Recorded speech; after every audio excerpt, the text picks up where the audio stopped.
e agora é o Evangelho segundo Jesus, esse Evangelho da graça, esse Evangelho da pertinência e do significado que tem a ver com a vida real de todos nós, de cada um de nós. Eu espero que todo mundo abra no texto proposto.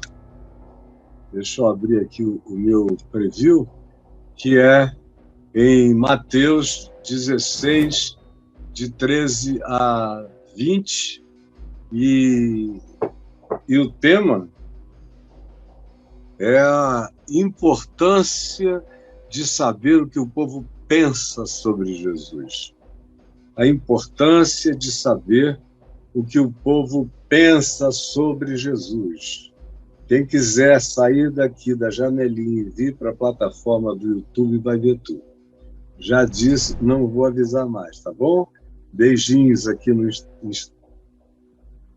Instagram, não é um Instagram, é um Instagram, e aí você vem para cá, tá bom? A importância de saber o que o povo pensa sobre Jesus.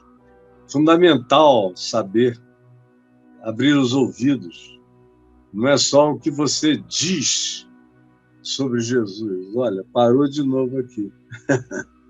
Mas agora deixa para lá, né? Eu não sei se é o Instagram que está fazendo alguma mucretagem aqui com a gente, mas deixa para lá. Pelo menos o som eles estão ouvindo. Mas olha aí,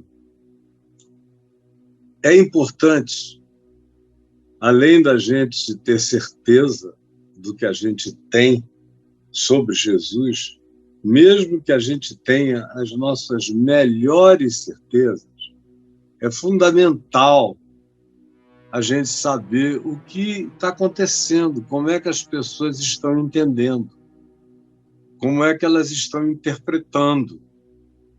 Isso é de natureza essencial, discernir como as pessoas interpretam Jesus e como elas ouvem, como elas veem, o que fica, o que elas entendem, a partir de que premissas, de que pressupostos, de que condicionamentos culturais elas veem Jesus.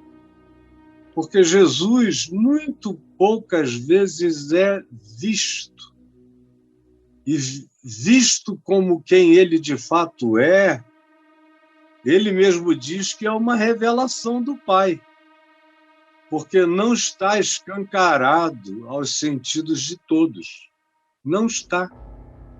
É por isso que depois que dizem o que o povo pensava sobre quem ele era, ele pergunta aos discípulos: e vós? Tem uma diferença entre o povo e o e vós. O povo é opinião pública, é pesquisa de opinião, é vox populi, que não é vox dei, como já se proclamou muito esse ditado, que veio lá de trás, de tempos imemoriais, onde o latim prevalecia. Vox populi, vox dei, a voz do vox dei, a voz do povo é a voz de Deus. Absolutamente equivocado. Só no culto à democracia é que a voz do povo é a voz de Deus. Porque, frequentemente, a voz do povo escolhe tudo quanto Deus não escolheria. A voz do povo escolheu Hitler. A voz do povo gritou nas ruas de Roma pela tirania proposta por César, quando ele derrubou praticamente o Senado, a República, manteve só como alegoria, mas quem passou a ser ditador absoluto era ele. A voz do povo frequentemente se impressiona com pão e circo, ou com as propostas das causas banais que são propostas a ele. O povo se empolga com uma facilidade extraordinária. Agora, Jesus pergunta e diferencia o povo de vós. Quem são vós? Aqueles que estavam andando com ele, aprendendo com ele, para quem ele ensinava o evangelho, para quem ele evangelizava o reino de Deus, para quem ele dizia coisas mais profundas, para quem ele fazia questão de dar os fundamentos da compreensão, do entendimento, da hermenêutica da compreensão das coisas que ele dizia, fazia, ensinava, encarnava e mostrava. Esses são os vós. Esses é que podem, quem sabe, receber a revelação de quem Jesus é. Porque nem para esses vós está garantido. Ele perguntou, e vós? Mas só um falou alto, pelo menos foi Pedro. Tu és o Cristo, filho do Deus vivente. E Jesus disse, olha, isso aí não é para qualquer um. Bem-aventurado és tu, Simão, filho de Jonas, porque não foi carne, não foi cérebro, não foi neurônio, não foi QI, não foi QE, não foi cultura, não foi academia, não foi mesmo nada disso que te revelou essas coisas. Mas foi meu Pai que está nos céus que falou contigo isto aí. Meu Pai. Então, isso não acontece e não dá em poste de ferro. É revelação divina. Por isso é que ele pergunta o que o povo está pensando. Porque, naturalmente, o povo não tem essa compreensão, a menos que receba uma revelação. Mesmo a pregação de quem é Jesus não pode prescindir da revelação do Pai no coração de quem está ouvindo. Por isso se diz tanto, e abriu-lhes Deus o coração para entenderem. Deu a eles Deus entendimento para compreenderem. Concedeu-lhes Deus arrependimento para crerem. Essas afirmações que superabundam no livro de Atos, nas narrativas de Paulo e Barnabé, especialmente pregando pelo mundo afora, ou na carta de Paulo a Timóteo, ou em outros lugares onde se deixa bem claro que não basta nem só pregar, tem que haver essa luz iluminando no mais particular do ser, para que a pessoa entenda de fato quem Jesus é. Do contrário, é absurdo imaginar que Jesus seja o Filho de Deus. Ou você tem que estar convencido por uma revelação divina, ou você tem que ser um fanático, patético, que acredita em tudo. Porque é muito difícil chegar para um outro ser humano e dizer, está vendo aquele cara ali? Ele é Deus, porque dizer que era filho de Deus em Israel equivalia a dizer que era o próprio Deus. Não um filho de Deus, mas o filho de Deus. Aquele que era a essência com Deus, que era a expressão do ser de Deus, era inadmissível para qualquer um nos dias de Jesus entre os judeus. De modo que era uma raridade. O Nicodemos, quando foi ter com Jesus, segundo João 3, disse, sabemos que tu és vindo da parte de Deus. Não disse que ele era Deus, considerou um profeta. Veio da parte de Deus, porque ninguém pode fazer os sinais que tu fazes se Deus não estiver com ele. É o máximo que se consegue chegar.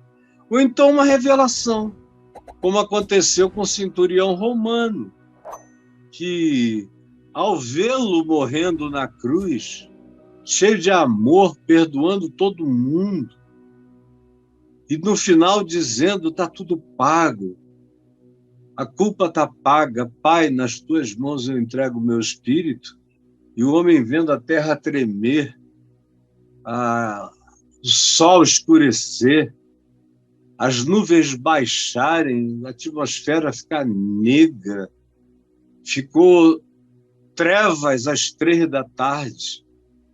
Aí ele gritou, verdadeiramente este homem era o Filho de Deus. Mas é revelação de Deus. Sozinho, a gente não chega aí. Nem quando a gente diz que crê, que foi batizado, que frequenta a igreja, que dá o dízimo, a maioria não crê para valer. Porque quem entende e crê para valer, perde o medo, perde a culpa, anda em paz, não tem medo de morrer, vai ficando livre das fobias variadas da insegurança, vai progredindo no seu desenvolvimento em fé, vai cada vez se tornando uma pessoa mais sentada no colo de Deus, absolutamente tranquila e possuída pela paz de Deus, que excede a todo entendimento, ou seja, é uma paz para além da justificação circunstancial. Isso aí é milagre puro, é instilação do Espírito de Deus, é revelação do Pai. Sem isso, a gente, no máximo, tem teologias, opiniões, debates, trocas de informação.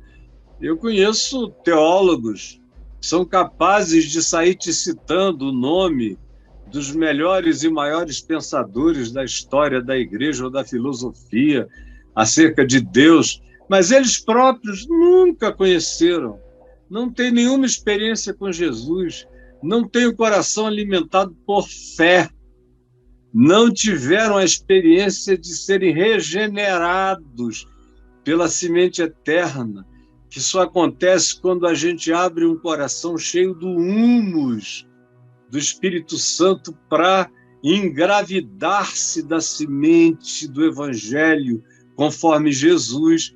Sem esse milagre no coração, não há essa germinação, não há esse gene, esse DNA não vinga, essa gravidez não acontece. E esse parto não aparece. Ele tem que ser uma revelação de Deus.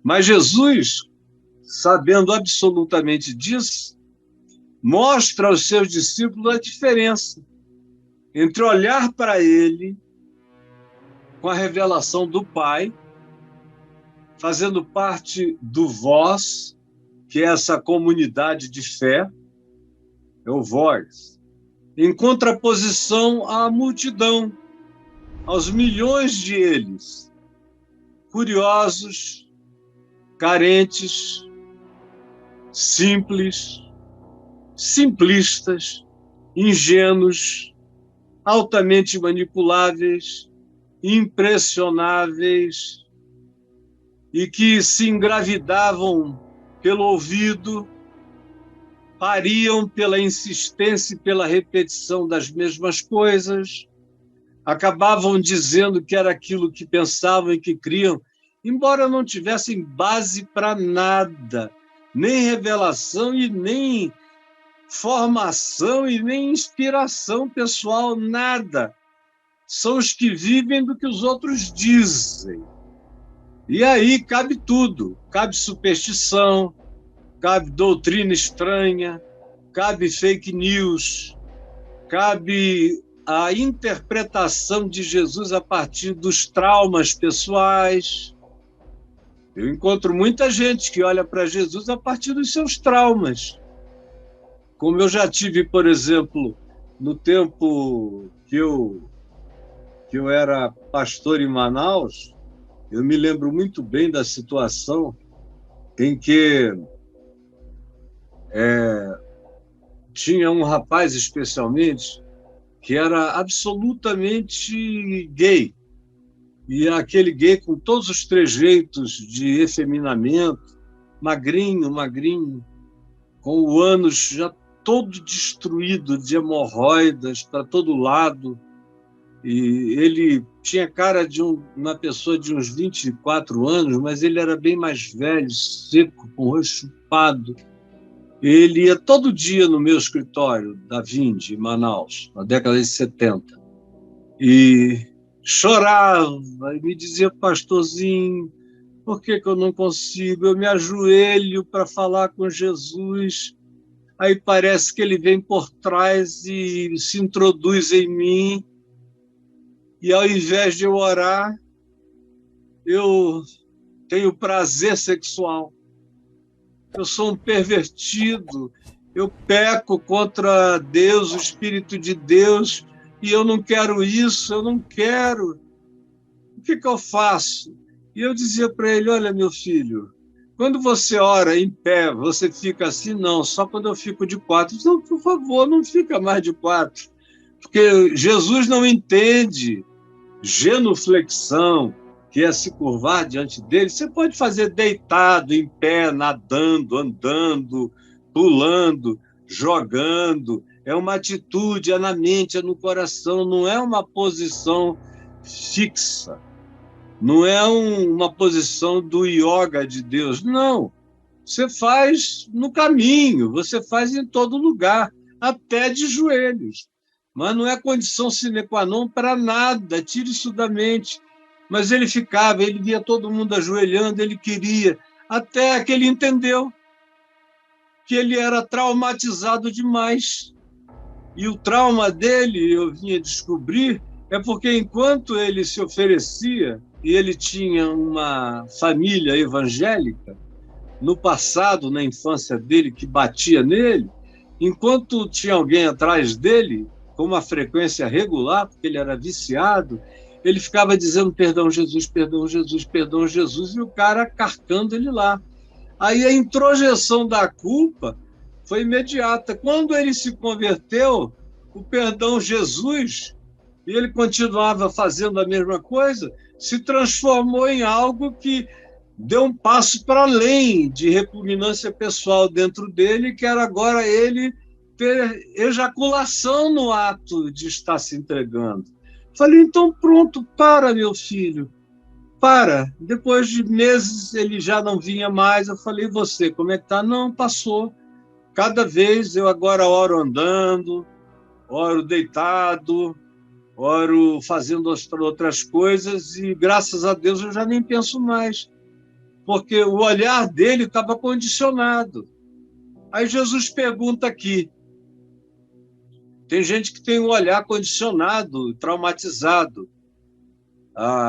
Como eu vejo muita gente com trauma de pai, de mãe. No meio católico tem gente com trauma de mãe que fica com angústia quando pensa em Maria, porque a mãe é tão horrível. Ou no meio especialmente protestante e evangélico, tem gente que teve pais pavorosos, aí não consegue chamar Deus de pai, porque parece que está falando com aquele bicho. E você explica, mas tem gente que não quer nem parar de ter o trauma, porque não consegue parar de ter raiva daquilo ali, raiva inconsciente. Por fora eles dizem que já perdoaram, mas a prova de que não está resolvido, portanto não houve perdão, o perdão apaga tudo isso. E o perdão também vai desemocionalizando a gente da marca traumática. E aí a gente pode chamar Deus de paizinho, de Abba, sabendo que é outro pai, não é aquele. É o pai de Jesus, é o pai das luzes, é o pai do bem. Mas o trauma, a impressão, o condicionante é muito forte. Sem falar no lugar onde a gente cresce, o pessoal falando, como vocês. Tem gente que chega aqui e me diz que levou meses para admitir que cria no que eu dizia, porque se sentiam pecando contra a sua herança cultural, contra a catequese, contra a quantidade enorme de coisas que ouviu a vida inteira. E Jesus sabe disso, que uma coisa é a compreensão que vem da revelação do Pai, da inspiração da Escritura com a revelação do Pai, ou com a palavra anunciada de Jesus, coerente com o Espírito de Jesus e do Evangelho, que se faz acompanhar pela inspiração e pela revelação do Espírito de Deus no nosso coração.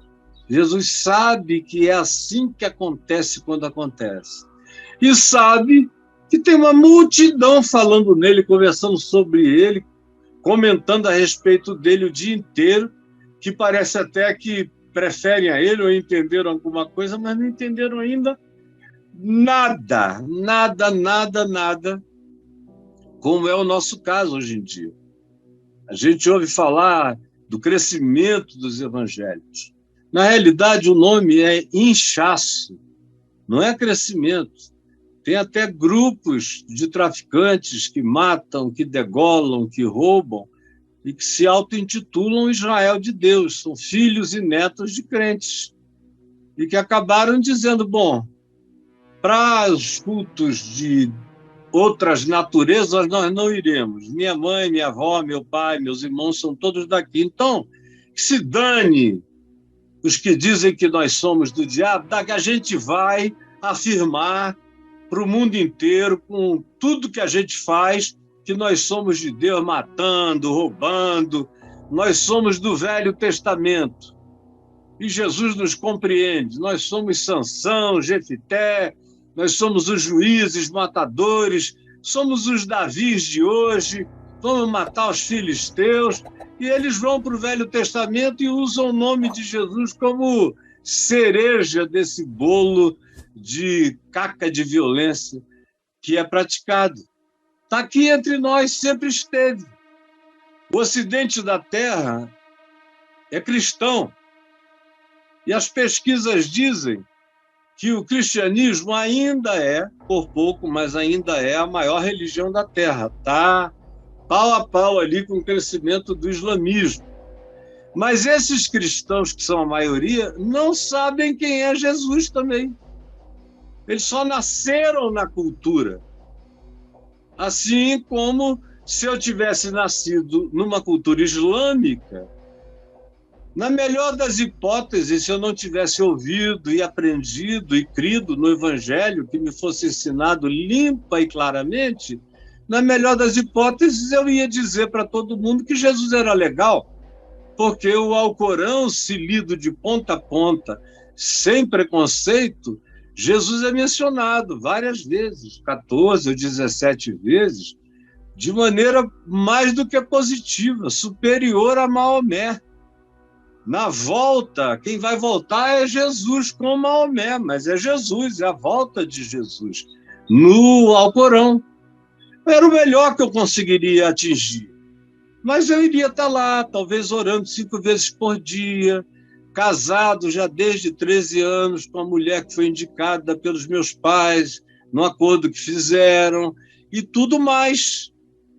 Talvez eu me tornasse um ser humano generoso, como eu tenho amigos, como Issa, que é do Islã, mas adotou uma espiritualidade do amor.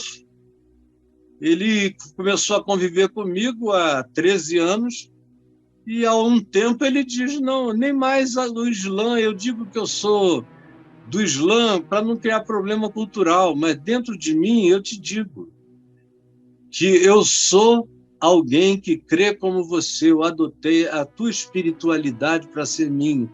Em você eu só vejo amor, e trato, e decência, e carinho, acolhimento. Eu nunca vi você discutindo, nem tentando provar que você está certo contra o equívoco de ninguém.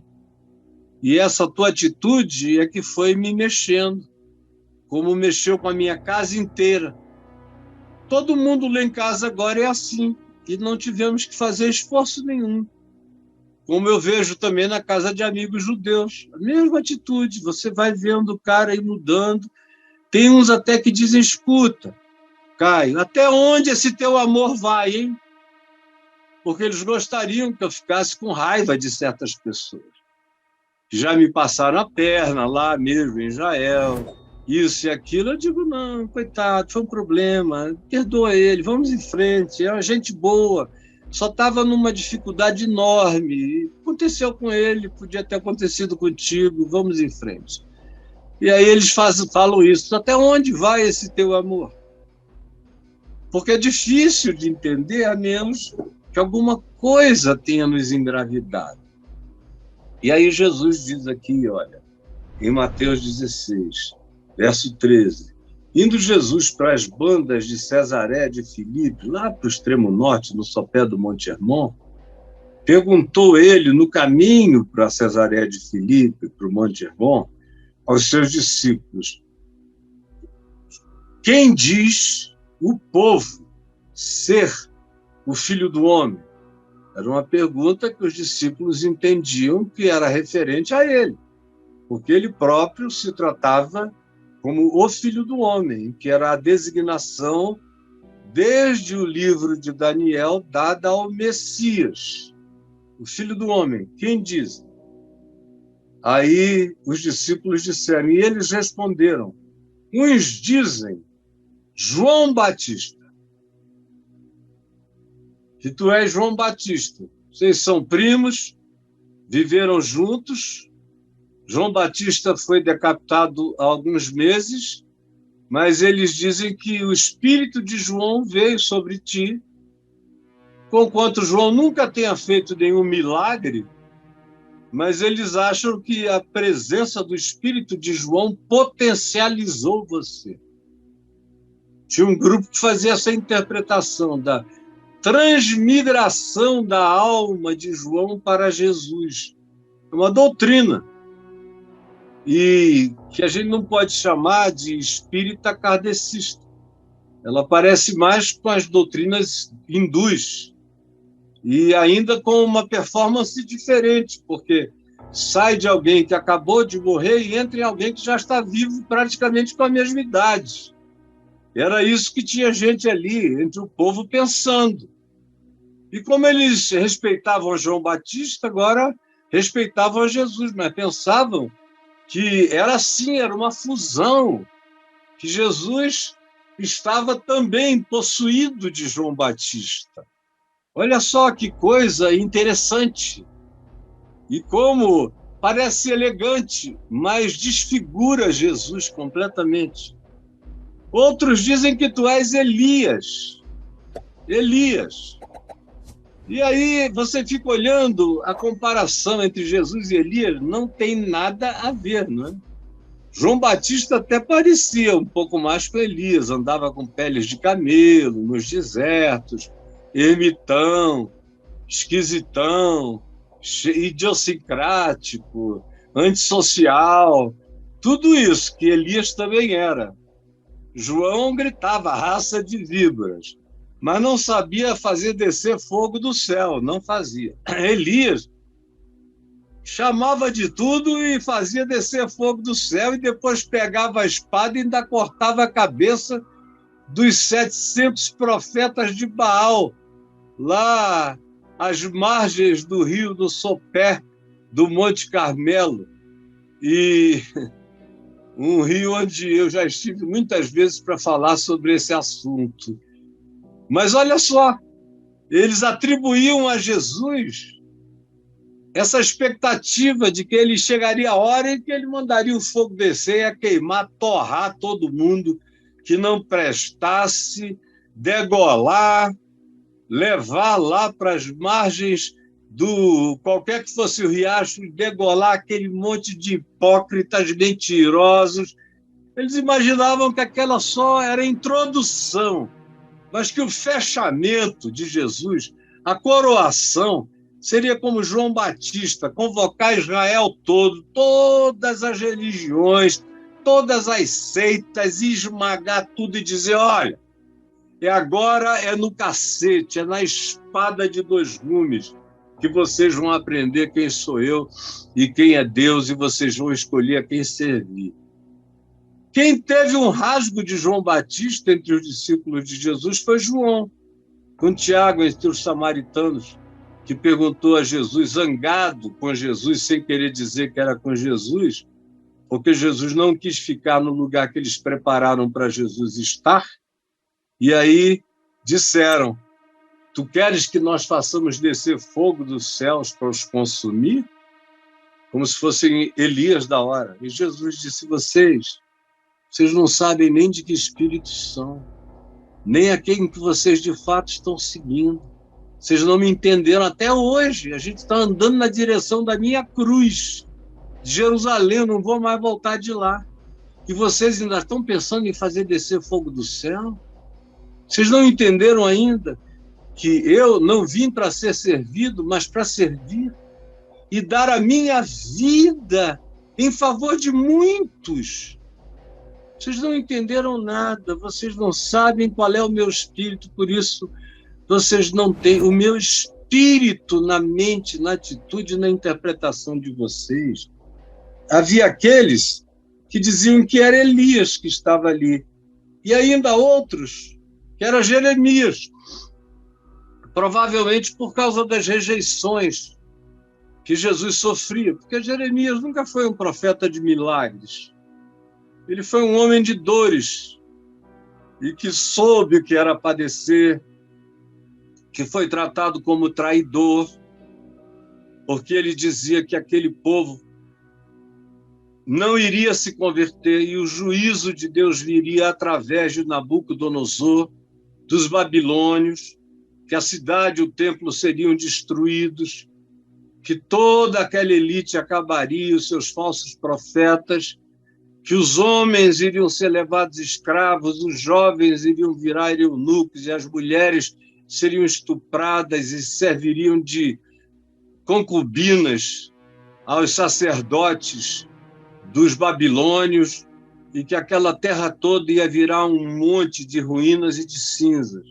E porque Jeremias dizia isso, ele foi jogado em poços cheios de lama, deixado dias, depois puxado escondido, teve que fugir, ir para o deserto da Judéia, para regiões de Engedi, para não ser preso, porque diziam que ele era um espião, que ele era um cara mau,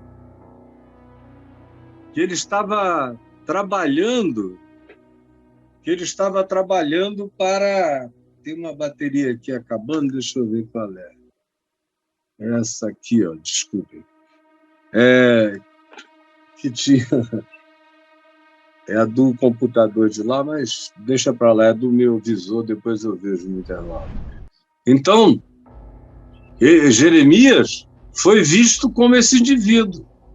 Jesus também foi visto assim, como quem se opunha, como quem era do contra, como quem dizia, olha, aqui não vai ficar pedra sobre pedra, vocês estão invocando juízo, vocês são uma geração adúltera e perversa, o juízo de Deus vem sobre vocês, Sodoma e Gomorra está em situação muito melhor, Tiro e Sidom estão em situação escatológica diante de Deus muito melhor, e um monte de outras cidades e lugares que vocês acham que são amaldiçoados estão na frente de vocês, porque eles não sabiam de nada, eles eram ignorantes, mas vocês receberam um testemunho da palavra e continuam duros, enrijecidos, empedernidos.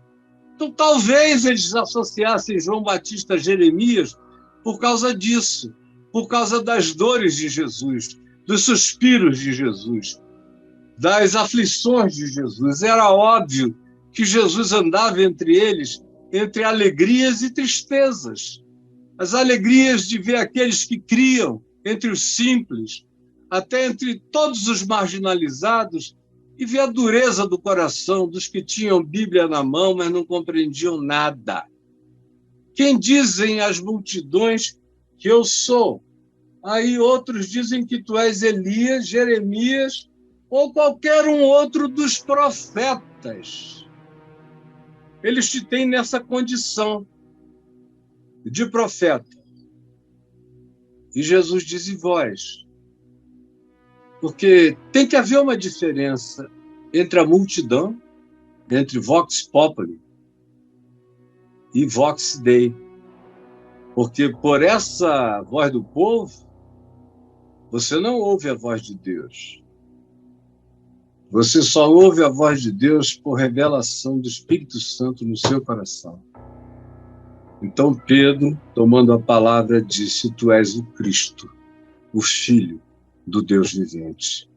E Jesus disse, agora sim, bem-aventurado tu és, porque não foi carne, não foi sangue, não foi cerebração, catequese, teologia, doutrinação, confissões de fé, credos ou academia que te revelaram esta coisa. Nem tampouco uma elucubração filosófica, mas veio do meu Pai que está nos céus, para o teu coração. Porque é um absurdo olhar para um homem que tem cara de homem e dizer que ele é Deus. Se Deus não trouxer isso como revelação, é digno de internação. É impossível crer que Deus habita um ser humano em sua plenitude, a menos que seja revelação de Deus. E as perguntas que eu ouço aqui dos crentes não são perguntas de crentes, de discípulos. Geralmente são as perguntas do povo, são as questões de vox populi. Não tem a consciência de vox dei, de quem ouviu a palavra de Deus. E eu queria apenas, para fechar, porque eu quero ter mais tempo hoje do que o normal, dizer a você que a maioria dos cristãos ainda estão em situação semelhante. Não é mais dizendo que Jesus é um profeta, embora haja aqueles que pensem assim também. Tem gente que pensa o que a gente não pode nem imaginar. Mas a grande maioria diz que ele é o Filho de Deus, mas e daí? Não assimilaram, porque no dia que assimilarem isto, vão buscar cada vez mais essa imagem, essa semelhança, essa manifestação, essa imitação que se exercita para se transformar em mente, em sinapse e em atitude e em comportamento. Porque andar com Jesus é algo que se aprende. Por isso é que ele disse, segue-me. É um dia depois do outro, mas já sabendo quem ele é, tu és o Filho de Deus. E eu não tenho nenhum pudor de fazer o que tu ensinas, de crer no que tu manifestas, de acolher o que tu me dás e de buscar viver segundo tu manifestaste com as tuas palavras, com a tua vida, com a tua encarnação, com o teu ensino, com os teus gestos, na direção de todos, e adotar as tuas pautas. São as pautas de o Senhor Deus me enviou para evangelizar os pobres, para abrir os olhos aos que não veem, para desentupir os ouvidos dos que não escutam, não discernem, para libertar os que estão agrilhoados e não podem viver uma vida humana digna, libertar de todo tipo de aprisionamento, de condicionamento, de grilhão, de cadeia, de prisão, de todos os níveis e dimensões, e anunciar que chegou o ano aceitável do Senhor. Essa é a primeira pauta, é a pauta dele. Ele disse, assim como o Pai me enviou, também eu vos envio. Vocês estão no mundo para me praticarem, para me reproduzirem, para serem Jesusinhos como eu. Acolhendo a pauta dele, que é, eu tive fome, tu me deste de comer. Eu tive sede, tu me deste de beber. Eu estive nu e tu me vestiste.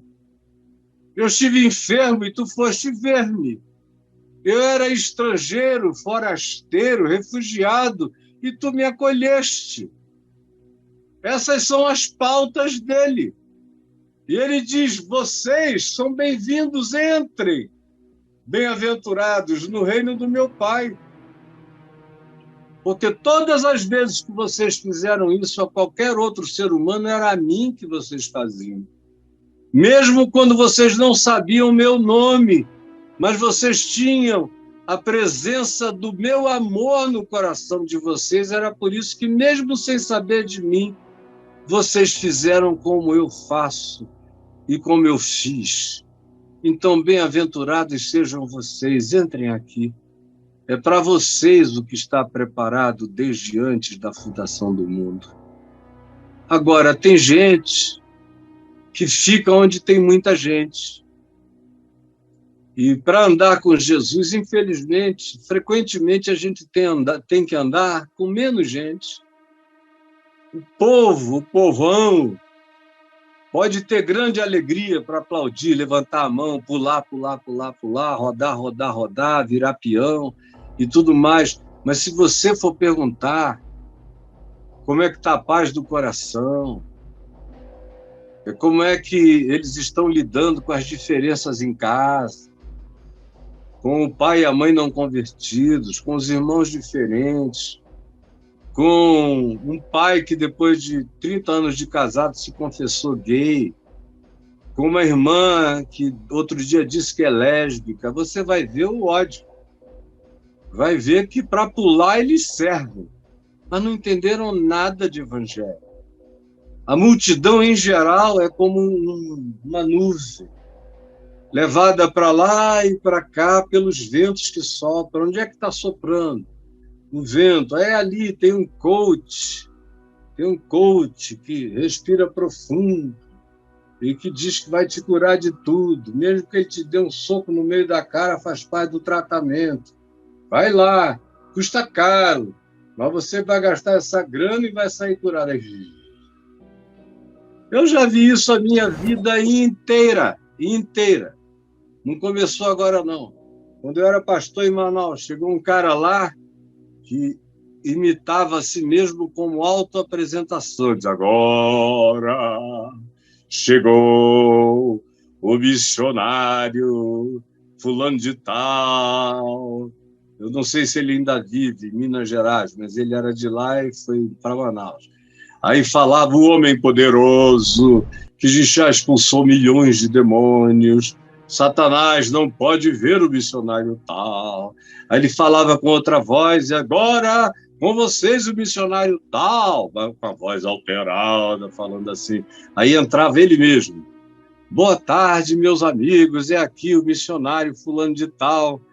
Hoje é o dia da cura. Aí aquele povo, acabou que umas 5, 6 mil pessoas foram lá para a igreja dele, e depois de uns 3 anos, ele já tinha roubado tanta gente que a Polícia Federal pegou ele, era no tempo da ditadura, e aí levaram ele para um quartinho pequeno, deram-lhe uma surra, que um amigo meu viu, falou, mas esse cara apanhou de dar pena. E aí ele, todo roxo, eles disseram, agora vai embora.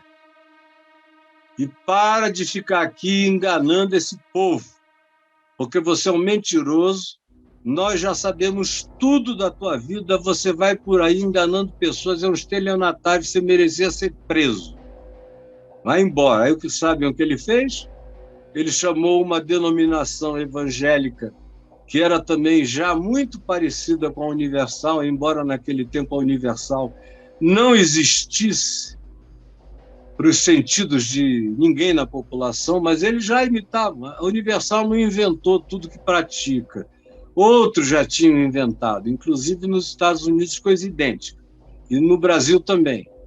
E aí ele vendeu a igreja com templo, banco e crente para essa denominação. No domingo seguinte, chegou um outro pastor lá, que tinha um nome russo, vestia colarinho clerical, mas que era tarado, coitado. Aí pegou todas aquelas menininhas da igreja, era uma farra.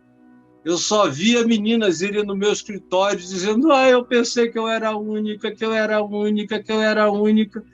Até que um dia eu chamei esse cara, sem ter nada a ver com ele, e disse, poxa, meu irmão, a gente está aqui pregando o evangelho sério, e você vem para cá e ainda compra essa igreja com gente tudo de um malandro, e vem para cá e faz malandragem idêntica. E na área sexual, você é um tarado?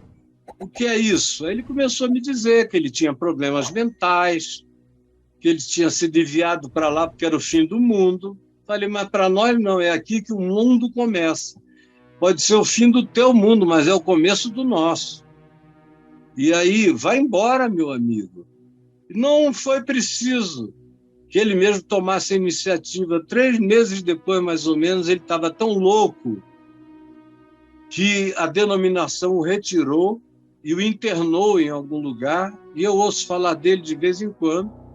Para lá foi uma outra pessoa bem melhor, com quem eu acabei fazendo amizade, e hoje em dia sou amigo desse moço, desse irmão, já, meu Deus, há 40 e tantos anos, 45 anos. Só para vocês verem como a multidão vai para lá e vai para cá. A multidão não entende. A multidão diz, tem muita gente dizendo que foi curada lá, vamos para lá, vai todo mundo para lá. Ah, tem uma música legal lá, vamos para lá, vai todo mundo para lá. Tem um ambiente assim de luz escura, meio negra, tem um som legal, tem um pessoal que fala assim, como se fosse gente mais liberal, mas não são liberais, são mais duros do que os fariseus, mas tem aquele papo assim de leveza, mas é tudo mentira. Vamos para lá, aí vai todo mundo para lá. Aí começam a se traumatizar lá, vão procurar outro lugar de trauma. Mas Jesus mesmo, eles nunca conhecem o evangelho puro e simples, entrar pela porta estreita, andar no caminho estreito, não querem. Eles querem muita gente e porta larga. É a vocação do povo, é passar correndo, no atropelo, é aqui, somos nós, é nós, aí vai todo mundo. Vamos assistir esse BBB, porque nunca teve um programa com mais audiência aí. Porque o programa tem audiência, a audiência aumenta. Foi como Jesus disse, a quem tem se lhe dará, quem não tem, até o que pensa ter lhe será tirado. É um princípio aplicado a tudo.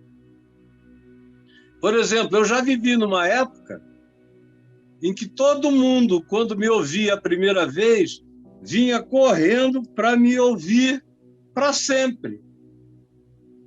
Agora não, o cara para chegar aqui ele tem que pular muito obstáculo.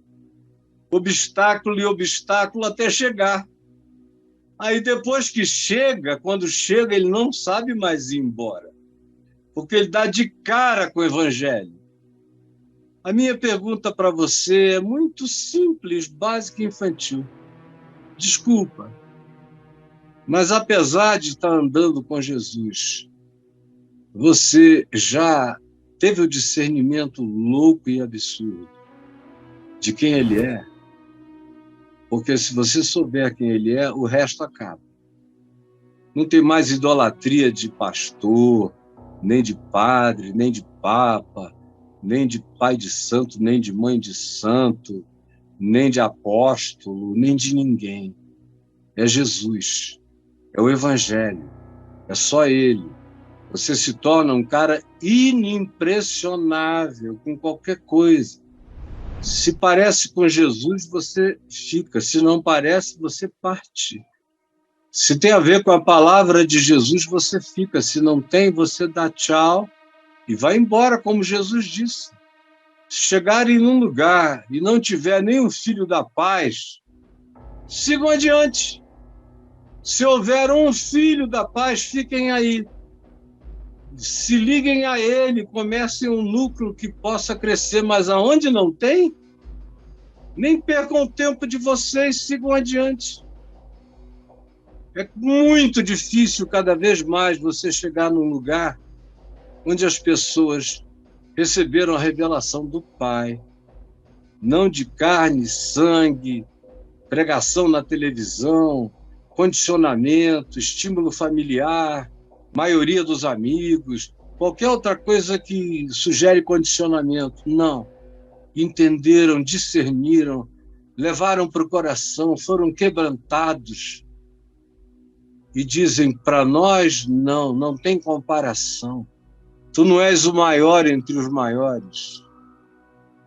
Tu não és aquele que nós saudamos como o novo poder que sobrepujou os poderes inferiores que nós servíamos antes. Não. Tu és o absoluto, absoluto, o Senhor. A tua palavra é absoluta, o teu ensino é absoluto. A prática dele não é opcional. E viver contigo é a nossa única chance de viver e atravessar o mundo sem enlouquecer, sem se fragilizar, sem se encher de raiva, de amargura, ou de incredulidade, ou de indiferença. Tu és a minha salvação. Ou você é só parte da multidão que anda atrás, que acha Jesus legal pra caramba, gosta dos eventos feitos em nome dele, mas a palavra dele mesmo nunca entrou em você. Porque provavelmente você tenha ficado distraído com todas essas alternativas, ensinos e doutrinas que vão criando, mas a revelação do Pai não entrou ainda. Desculpe eu estar tratando você como um pagão, mas os evangélicos são o grupo de pessoas mais pagãs hoje em dia que eu conheço no Brasil. São os pagãos mais perigosos, porque eles vêm com o nome de Jesus na boca e com os ensinos do engano na vida, com os ensinos da marginalização, do supremacismo, do ódio do diferente, das divisões, das facções, das separações, das polarizações, dos ódios. São os grandes desbocados da internet, são os mais desbocados da internet, nos comentários. E aí são de Jesus, mandam você se converter, falando, mandando você tomar não sei aonde, dizendo, vai te converter. É uma loucura.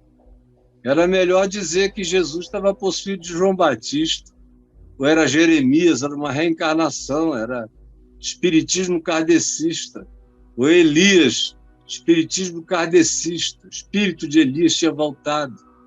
São essas alternativas que o povo tinha. A maioria das vezes o povo é reencarnacionista, ou crê na história de que alguém que acabou de morrer pode ter possuído uma outra pessoa para ficar.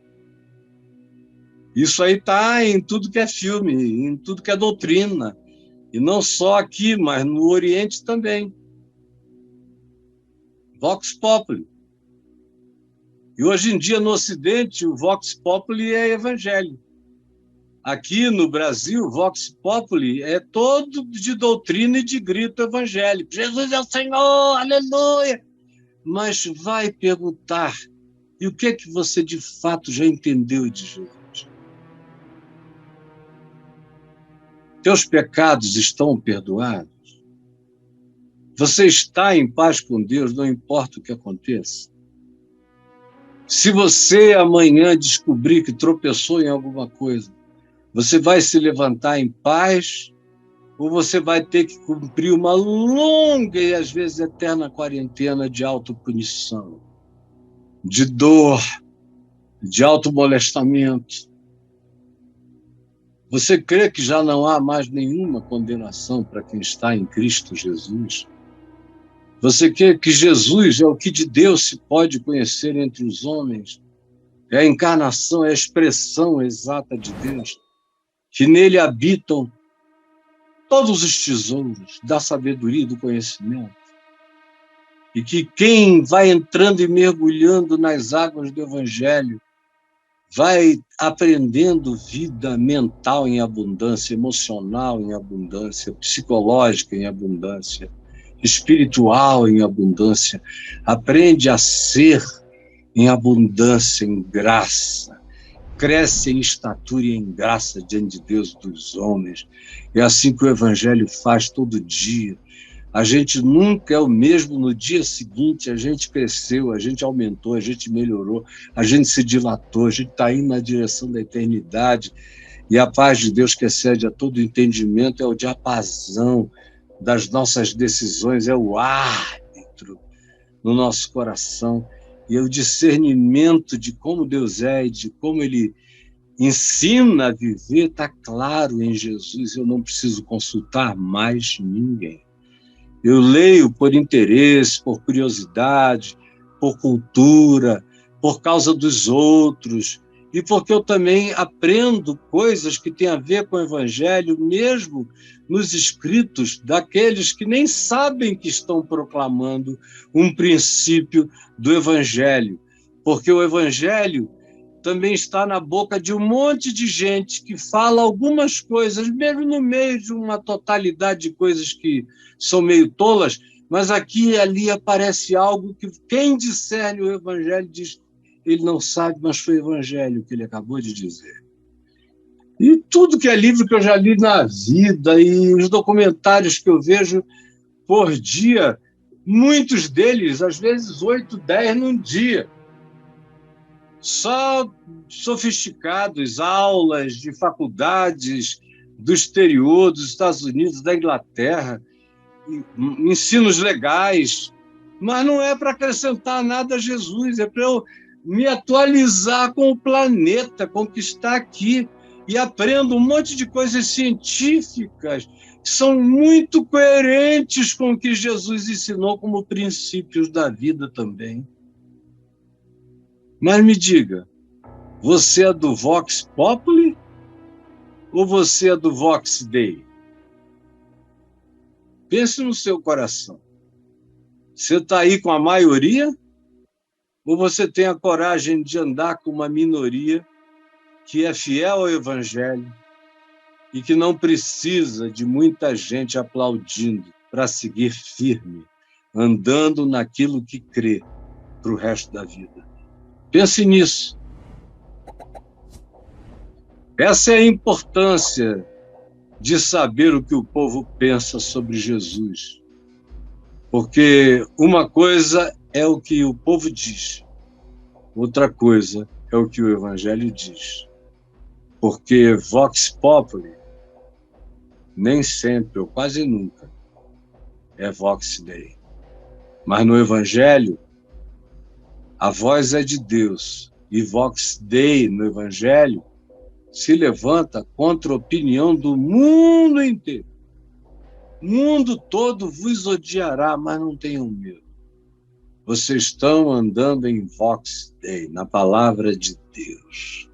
Jesus. Eu peço que essa palavra singela, primária, básica, simples, como eu não conseguiria fazer ficar mais simples, tenha chegado ao coração de todos os que precisavam entender e todos os que puderam entender pela iluminação do teu Espírito. E que tenha surgido esse eureka da revelação no coração de um monte de gente agora e naqueles milhares e milhares que terão acesso depois, que aonde essa palavra chegue, a semente da eternidade brote do coração humano. É o que eu te peço, em nome de Jesus. Amém e amém.